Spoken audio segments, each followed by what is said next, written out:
Hey y'all, so listen, this is very important regarding fire. It's based in California, but they are taking this on the road. It is wildlife season in California, but pay attention to these two tiny homes. The one on the left is just a fire hazard waiting to happen. It has regular wood siding, it has a wood fence. You see that shrub on the side of it? It's gonna catch on fire. And I know you're like, D, what? But they call it 5 feet of the fence.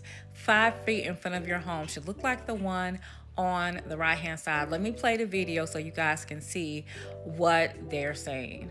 And before I play the video, this is what it's getting ready to look like. Crazy, I promise you. If you think that not having shrubs and mulch in front of your regular wood siding is not a problem, after you watch this video, leave your comments, let me know what you think.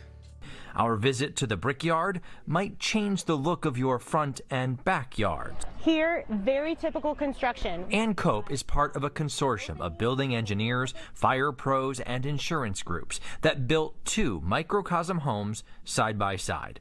Their goal is to burn them. Well, one of them.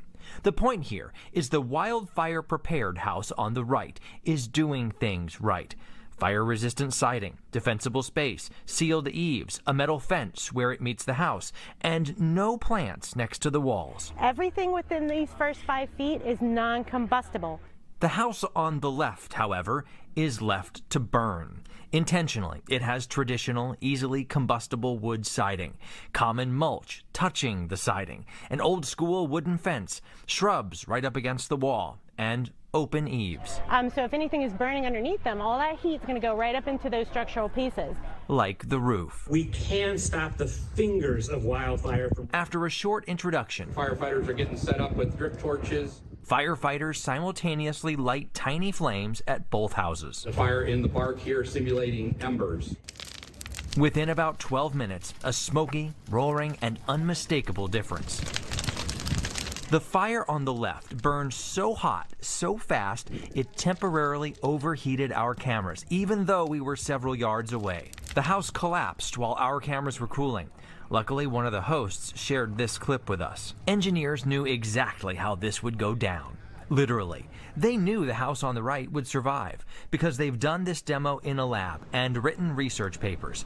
Now they're taking this dramatic display on the road for you. It's one thing to be able to read about the best practice, it's another to see it. And so we wanted to bring it to California residents to let them see it for themselves. Daniel Berlant is California's fire marshal. Myself, I've had 2 fires in the last 3 years. One thing about this controlled burn surprised us. That shrub right there. We think they're green, which means they're alive. We're watering them, so they should be able to resist fire, but that's not the case. The green shrub ignited. It burned up the fence, then burned down the house.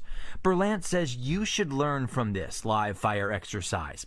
Move all vegetation at least 5 feet from your home, even if heirloom plants have been rooted close by for years or decades. We realize that's not going to be easy, but the science shows us that first 5 feet is so critical. Before the fire, Ann, the engineer, called it while giving us a tour of the 2 homes. Even though this plant is beautiful, healthy, and green, it will absolutely ignite. In fact, all the lush plants burned. The science is right. Karen Collins is with the American Property Casualty Insurance Association, which represents insurance companies that insure our homes. Some companies are leaving California. Others are dropping customers or raising premiums. They blame big losses and seemingly nonstop fires. Collins says if homeowners collectively embrace the lessons learned here and reduce risk, more companies might resume offering home policies in California. We can be more resilient to wildfires, and together, individual homes at community scale, we can meaningfully reduce our losses, which can really positively impact the insurance market in California. At the end of the day, the wildfire prepared home on the right was so unscathed, firefighters can reuse it. Fire Marshal Berlant told us California will require contractors to build and landscape new homes like this one. He says you should do the same with your home, no matter how old it is. It's not just something we're advising people to do. It makes a difference whether this home or your home is destroyed when a wildfire does occur. It's fascinating to see.